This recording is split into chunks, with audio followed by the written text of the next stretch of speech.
Metrópole Entrevista.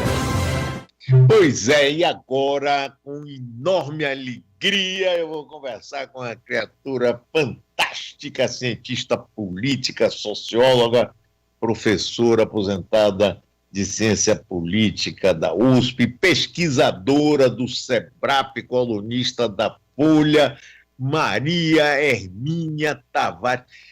Professora, a senhora não sabe a honra que eu estou tendo de te ver aqui e conversar com a senhora. Tudo bem com a senhora, professora? Minha, eu acompanho há muito tempo e é um enorme prazer falar com os seus ouvintes aí da Rádio Metrópole. Que bom, professora, que bom. Professor, nós estamos vivendo tempos difíceis, hein? Olha, vou te contar, eu nunca pensei de conjugar duas coisas, pandemia e Bolsonaro no governo do Brasil. E, professor, me diga uma coisa, ontem, mais uma vez, na semana, uns 10 dias, ele lá na porta do Planalto disse, não vai ter mais uma semana como essa. Ontem ele disse, não vai ter mais um dia como esse. O que significa isso? Ele é todo poderoso, ele vai mudar os dias, mudar as horas?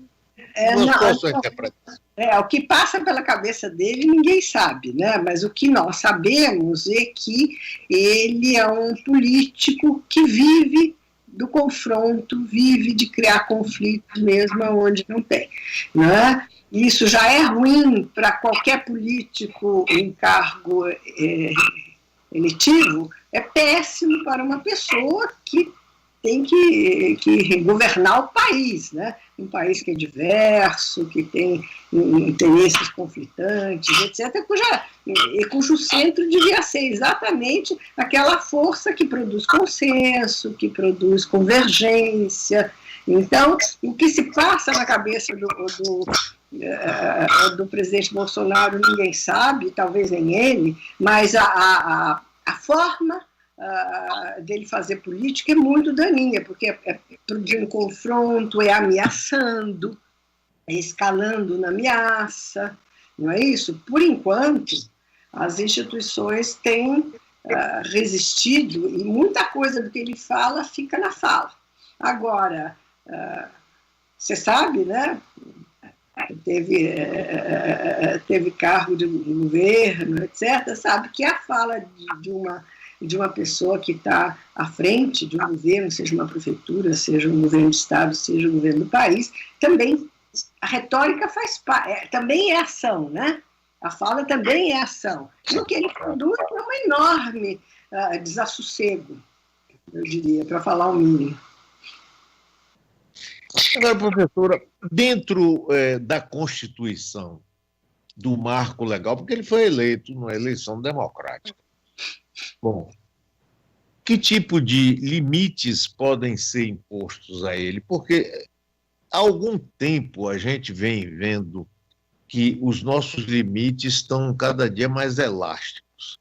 Eu vou só retroceder um pouco. Quando o então juiz Sérgio Moro divulga ilegalmente um telefonema de uma presidente da República em pleno exercício e não acontece nada, ele pede desculpas por escrito, o ministro do Supremo deixa para lá, aí a gente começa, né? Aí vem Onyx Lorenzoni e diz, eu pratiquei caixa 2, mas ele pediu desculpas.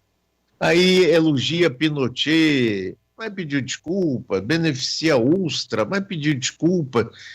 Eu fico pensando o seguinte, será que nós perdemos os limites e que agora, quando ele propõe armar toda a população brasileira e não acontece nada, quer dizer, não há nenhum limite? Muito grave, né? Obviamente as instituições têm seu tempo, não é? Agora, uma das coisas que ele disse essa tenebrosa reunião, né, de 22 de abril, foi essa fala de que iria armar o povo para resistir ao golpe, etc. Obviamente isso é completamente ilegal, ele não pode fazer, né? Falar ele pode, na verdade, né? Falar é desorganizador, é desagregador, etc., mas ele não pode, sei lá, ser imputado por falar. Agora, essa intenção de armar a população é uma coisa muito grave, que eu acho que tem que ser muito bem avaliada pelas instâncias que podem bloqueá-la. As instâncias que podem bloqueá-lo são o Congresso e o Supremo Tribunal. Obviamente, a sociedade pode se manifestar, ela tem se manifestado na medida do possível nessas condições em que só sai à rua quem é maluco, né? Só sai à rua para se manifestar quem não tem amor nem a sua vida, nem a vida dos outros, não é? Mas eu acho que ele está se aproximando, ele está procurando um confronto e está se aproximando muito rapidamente do confronto. Veja bem, existem 35 ou 36 pedidos de impeachment na mão do deputado Maia, né? Ele tem uma situação difícil, acho, o presidente da Câmara, porque ele só pode, independente da sua vontade, da sua rejeição ao que o presidente fala, do seu espanto com o que o presidente fala, existe um cálculo aí, ele só pode abrir isso se ele tiver alguma certeza de que o processo vá à frente, não é? E, por enquanto, não está claro que possa ir. Então, eu acho que as instituições estão respondendo, seja o Supremo, seja a presidência da Câmara, o presidente do Senado, com prudência. Não é? O presidente chama ao confronto e as instituições dizem, não, calma, não é assim que se procede, etc. Agora, aonde isso vai dar, eu não sei. Por outro lado, a gente sabe, né, processos de impeachment têm algumas condições. Uma crise econômica séria, essa temos, uma perda, uma falta de apoio sólido no Congresso, isso de alguma forma temos, independente do centrão, opinião pública e gente na rua, isso nós não temos, que não temos condição agora, e o prestígio dele na opinião pública está caindo, mas está caindo de uma forma lenta. E a outra coisa, que é uma condição, vamos dizer assim, que sabemos que existe, é que o vice tem que conversar com as forças que estão querendo derrubar, querendo tirar o presidente, né? Ninguém vai para um processo de impeachment, nenhum político vai para um processo de impeachment sem saber o que vem no dia seguinte, sem saber qual será Portanto, o Itamar conversou, não é, com as forças que derrubaram o presidente Collor, né, quem tem pedido o presidente Collor. O Temer conversou com as forças que empurraram o impeachment da presidente Dilma e, obviamente, aparentemente, o vice está ali, né, sem se mover. Aliás, ele deu uma declaração, ele fez um artigo no jornal do Estado de São Paulo que é muito assustador, porque numa linguagem mais polida, de uma forma mais elegante, ele reiterou o que o presidente fala de uma maneira mais bruta, não é? Que o problema do país são os governadores, o Congresso e o Supremo. Quer dizer, nessas condições, de alguma maneira, nós estamos num impasse difícil, acho eu. Ele, inclusive, foi buscar lá os fundadores da pátria americana, com exemplos, né, da federação, né, do Mourão. Ele, né, se fez o artigo para ele, algum assessor, etc., leu mal, né? Claro. Mas ali era para dar um recado, dizer, olha, vocês estão interferindo demais no executivo, é preciso ver que não é bem assim, num determinado... Toda a arquitetura desse sistema é exatamente para um poder, de alguma maneira, limitar o outro, né? Impedir que o outro se exceda. Né? Então, nós estamos numa situação muito difícil, muito particular, né? onde eu acho que as forças estão calculando até onde pode vir, e o governo está soltando, está radicalizando, né? Os filhos não falam sem conversar com o pai. Ali é uma família, no sentido mafioso da palavra. Ali é uma família. Não é só uma família de sangue, é uma família política, não é? Então, a declaração do senador Eduardo é muito preocupante. De ontem, no Twitter, onde ele diz isso.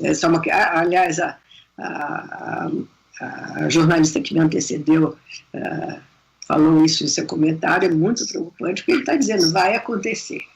Se vai acontecer ou não, nós não sabemos, mas, de toda maneira, eles estão ameaçando com isso, né? O núcleo do governo dava um pouco de tristeza, né, Mário, ver aquela reunião, aqueles generais de cabeça baixa, ouvindo, eles estavam de cabeça baixa, ouvindo os destemperos do presidente, né? Dá um pouco de tristeza ver pessoas que vieram das nossas Forças Armadas, alguns ainda estão na ativa, aceitar uma coisa dessa, né?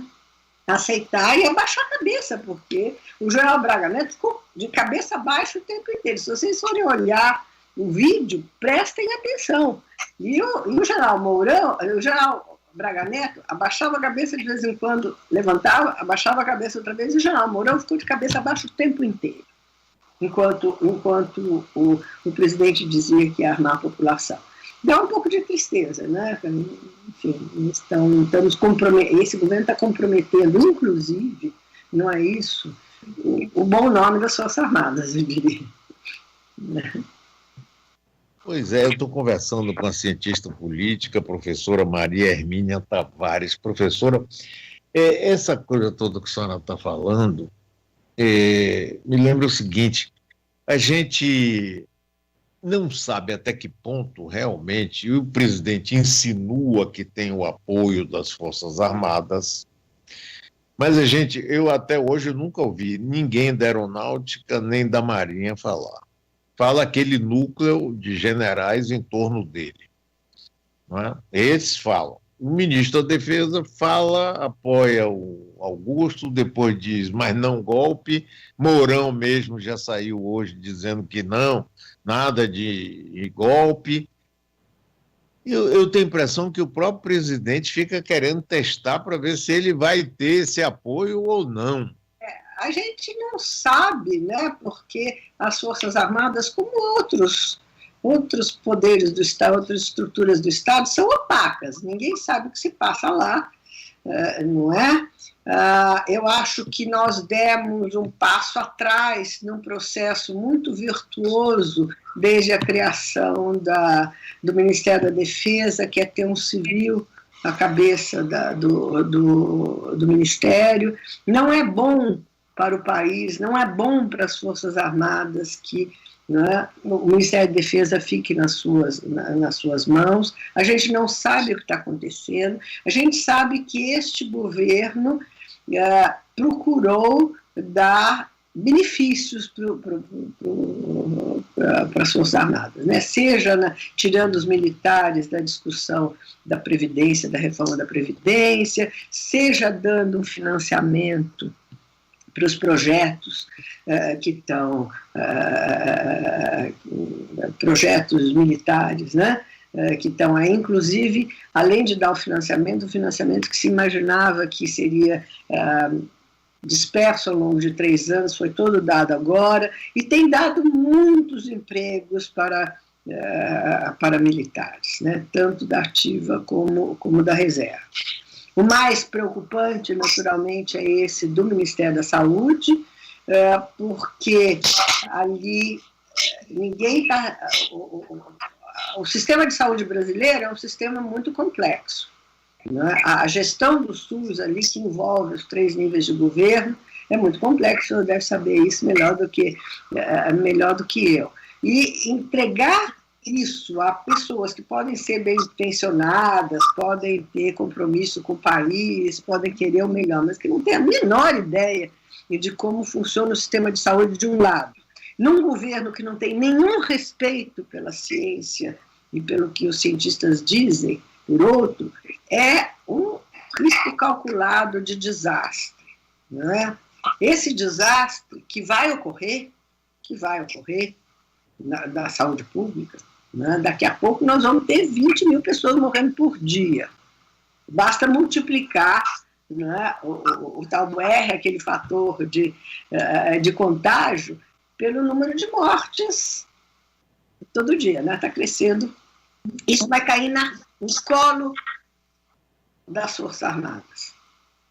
Porque agora eles estão na operação do enfrentamento da pandemia. Então, a gente não sabe, as Forças Armadas se regem pelos princípios de hierarquia, disciplina, etc. Nunca falarão com clareza o que acham, não é? Então, é torcer. Né? Torcer para que o bom senso presida, pelo menos, as reuniões do alto comando e do comandante em chefe das Forças Armadas. Presida. Não tem nada, está na torcida. Né? Torcida, todo mundo na torcida. Professor, me diga uma coisa. No caso hipotético de um impeachment, a substituição dele pelo general Mourão, significa grandes mudanças no seu entendimento ou não? Depende da maneira como for feita, né? Depende da conversa que o general Mourão tiver no Congresso. Aí é muito difícil saber. Obviamente, eu não gosto de impeachment, né? Eu acho um desastre para a democracia. Já achei no caso da presidente Dilma Rousseff, embora não fosse eleitora dela, então não era um problema de adesão à sua política, não é? Achei que era um desastre, como foi. Né? O impeachment da presidente Dilma destruiu, implodiu o sistema político brasileiro. Implodiu os dois partidos e a estrutura de competição que vinha desde os anos 90 e abriu espaço para esse desastre que nos aconteceu, que foi a eleição de Jair Bolsonaro. Então, impeachment é sempre uma coisa bastante explosiva e a gente nunca sabe quais são as condições. Um terceiro impeachment em 30 anos, um segundo em menos de 10, é ruim para o sistema democrático, mas parece em algum momento caminharemos nessa direção. Né? Se o estrago da pandemia for muito grande, se o governo mostrar o que está anunciando, ou seja, uma incapacidade total de entender em que crise estamos, né? O presidente não chega até o final. É muito difícil. Né? Porque prestem atenção, voltem ali ao vídeo de 22 de abril e prestem atenção no que diz o ministro Guedes. O ministro Guedes não tem a menor ideia do que fazer diante dessa crise, a não ser abrir cassino. Né? Então, essa é uma crise que demanda coordenação e produção de consenso e políticas, vamos dizer assim, um keynesianismo de guerra, né? Políticas de alguns, onde os recursos públicos são usados para sustentar um mínimo de atividade na economia. Essa não é a visão do ministro Guedes, ele não tem ideia do que fazer, não é? Então, isso vai deteriorando as condições de convivência no país, etc. E eu acho que caminhamos, de alguma maneira, não agora, mas em algum momento, para uma crise séria e provavelmente para um impedimento. Por outro lado, vamos pensar essa coisa ameaça do senador Eduardo Bolsonaro, etc. Ditador com 30% de apoio, começando com 30%, se é que terá 30% para uma loucura dessa, provavelmente terá menos, é muito difícil. Mesmo que ele fosse capaz de fechar, mesmo que ele fosse capaz de convencer, porque as pessoas que têm ação importante no jogo político estão olhando, não é isso? Estão olhando ali. Inclusive os militares. Seria uma aventura provavelmente sangrenta, uma aventura provavelmente desastrada, não é? Porque esse governo não sabe o que fazer. Esse governo não sabe o que fazer. Eu acho que todos os adultos, a gente devia tirar as crianças da sala, porque elas não devem ver o que aconteceu na reunião, mas todos os adultos deviam ver mais de uma vez para se dar conta. Eu não deixaria os netos assistirem aquilo. Quer dizer, um show de grosseria, vulgaridade, etc. É horroroso, né? Mas todos os adultos devem voltar a ver aquilo e ver que ninguém tem ideia de nada. Naquele dia tinha gente morrendo, nós estávamos batendo nos 2.000, pouco, 2.000, estavam perto dos 2.000 mortos por dia. Não se discutiu a pandemia. Nada. Ninguém falou coisa com coisa ali dentro. Né? Era só, em alguns casos, fantasia, em outros casos, fantasia violenta. Não é? Então, este governo não existe. O governo não existe. O governo federal não existe para o que ele precisa existir, né? Que é produzir consenso, coordenar, produzir políticas, reduzir, na medida do possível, os estragos que você ignora.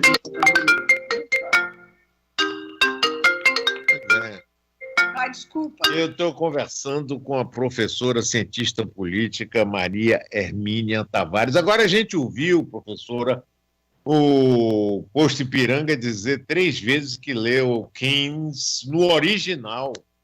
Eu fiquei... A senhora não sabe o meu entusiasmo de dizer, não, o Brasil agora está em boas mãos. O homem lê Keynes e no original 3 vezes. Pelo amor de Deus, o ministro da Educação, que ministro da Educação isso, que ontem ele falou que foi a noite dos cristais, como se ele não conhecesse nada da história. Ele disse que essa ação do Supremo contra ele, contra os outros fake news, corresponde à noite dos cristais brasileiros, no dia 9 de novembro de 1938, quando os judeus foram atacados violentamente pelos nazistas. Quer dizer, não é tão perdido né, temos que... É o negócio que a senhora diz aí, vamos cruzar os dedos e esperar que aconteça alguma coisa boa, não é, professora? Não, eles não têm... É uma coisa completamente sem noção. Esse ministro, no meu juízo, acho que o que ele falou pode ser objeto de criminalização. Né? Ele não podia ter falado o que falou com relação aos ministros do Supremo. Mas ele não tem noção. Não é? E, por outro lado, eu acho que o Bolsonaro alimenta uma base pequena muito violenta. Né? Esta moça aí que ameaça perseguir o ministro Alexandre de Moraes, ela é uma fascista. Ela sim, é uma fascista. Aquela gente que tá na frente do palácio reconheceu que tem armas lá dentro. Né? Qualquer governo sereno tiraria aquelas pessoas de lá por razões de segurança pública. Né? Então, eu acho que o presidente alimenta isso, o presidente alimenta uma tropa, uma escória, né? Fascista, tá certo? Agora, que as condições para ele realizar o seu projeto não são tão boas como ele pensa, como ele imagina. Volta a existir. O maior problema do Brasil hoje é a pandemia. As pessoas estão morrendo, seja de doença, seja pela falta de recursos, pela falta de dinheiro. Quer dizer, qualquer governo minimamente responsável estaria concentrado 24 horas nessa questão. Né? Como é que eu faço a melhor política, como é que contemple, de um lado, a saúde pública e, de outro lado, a economia, né? Como é que eu junto as forças, como é que eu produzo consenso, nada disso está acontecendo. Agora, então, imaginar que ele vai dar um golpe e depois ele faz o quê? Com os mortos que vão estar na rua, com as pessoas que vão estar sem emprego. Não tem. Ele não tem uma solução, ele não tem uma política. Ele, o ministro Guedes, não tem uma política. Então, mesmo supondo que fosse capaz de fechar o Congresso, de fechar o Supremo, eu acho difícil, mesmo que fosse assim, no dia seguinte ele estaria diante da mesma situação. É verdade. E ele não sabe o que fazer. Fora que o estrago que isso já provocou na imagem externa do Brasil é imenso. Né? O ministro Paulo Guedes pode ter lido Keynes 800 vezes, mas ele não trará um investimento para um país que tem este grau de desordem. Não é isso? Este grau de desordem. O Brasil não é o único país do mundo que tem oportunidades econômicas, não é isso? Mas quem virá para cá, numa crise econômica dessa natureza, uma crise sanitária dessa natureza, com um presidente que todo mundo ri. Né? Tem aquele personagem do Sacha Baron Cohen que chama... Lembrado! É um ditador, esqueci o nome dele, não é Alidinho, alguma coisa assim. Me lembrei, agora ótimo. Nosso país está na mão deste personagem. É isso mesmo. Grande professora. E, por outro lado, tem uma opinião pública no exterior que está preocupada com o que nós estamos fazendo na Amazônia. Então, a nossa imagem é a pior possível.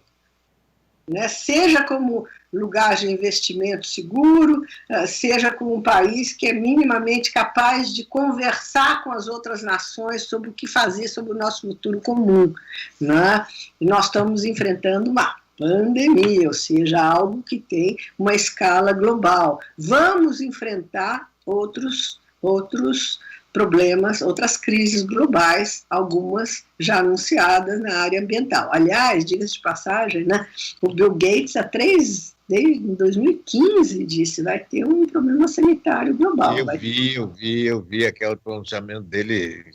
E ele imaginava que ia surgir na África, então pôs os recursos da fundação para lidar com aquilo e surgiu em outro lugar. Mas era um desastre anunciado. Há outros desastres anunciados, desastres que vão supor, requerer, etc., coordenação internacional. O Brasil deixou de ser um interlocutor, foi, até muito recentemente, deixou de ser um interlocutor. Nós estamos ali junto com o Turcomenistão, com a Nicarágua, com a Ucrânia, ou seja, países que não têm nenhuma importância, nenhum trunfo no cenário internacional, completamente desmoralizados. Então, tudo isso é triste, né? Eu imagino que pena, professora, que o tempo do programa acabou. Mas, olhe, muitíssimo obrigado. Adorei ver a senhora aí, bem linda, lúcida, alegre, apesar de tudo, com energia na luta. Como todos nós temos que estar. Foi um prazer enorme, muitíssimo obrigado. Viu? Para mim também foi um prazer falar com você, que eu conhecia desde muito tempo de nome e de reputação, né? Na outra vida que você teve, na vida política que você teve, e agora aqui, construindo um debate construtivo. Isso. Vou falar com você, com os ouvintes da Rádio Metrópole. Até a próxima.